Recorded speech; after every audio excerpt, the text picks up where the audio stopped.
రాజకీయ కక్షతోనే మాజీ ఎమ్మెల్యే పిన్నెల్లి రామకృష్ణారెడ్డి ఆయన సోదరుడిపై అక్రమ కేసులు పెట్టి జైలుకు పంపించారని మండిపడ్డారు మాజీ మంత్రి అంబటి రాంబాబు. టీడీపీకి చెందిన ఒక వర్గం మరొక వర్గాన్ని చంపితే పిన్నెల్లి సోదరులను అక్రమ కేసులో ఇరికించడం దారుణమన్నారు. ఎన్ని అక్రమ కేసులు పెట్టి జైలుకు పంపినా భయపడే ప్రసక్తే లేదన్నారు. పల్నాడు జిల్లా మాచర్లలో పిన్నెల్లి రామకృష్ణారెడ్డిని మాజీ మంత్రి అంబటి రాంబాబు, నూరి ఫాతిమా పరామర్శించారు.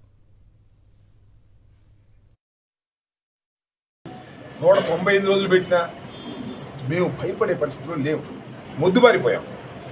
ఏదో ఒక విధంగా ఈ అన్యాయాలని అక్రమాలని ఎదుర్కోవాలనేటువంటి నిర్ణయంతోనే జగన్మోహన్ రెడ్డి గారి నాయకత్వంలో మేము పనిచేస్తున్నామని కూడా ఈ సందర్భంగా నేను చెప్పదలుచుకున్నాను.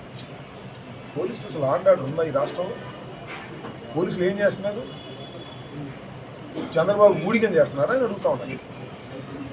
ఎంత ఘోరం అండి! అన్యాయంగా అక్రమంగా కేసులు పెట్టారు అంటే చంద్రబాబు చెబితే ఎవరైనా కేసులు పెట్టేస్తారా? మర్డర్ కేసులో ఎంత అన్యాయం ఇది! శవం దొరికితే చాలు కేసు పెట్టేస్తారా? ఇది ఒక సంఘటన, మా ఇంటి మీద జరిగిన సంఘటన. పోలీసులు ఏం చేస్తున్నారండి?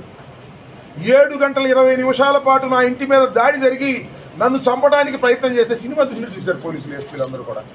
100 కొడితే పోలీసులు రావాలి, ఇక్కడ అన్యాయం జరుగుతుంటాయి. నువ్వు 1000 కొట్టినా వచ్చేదట్లేదు.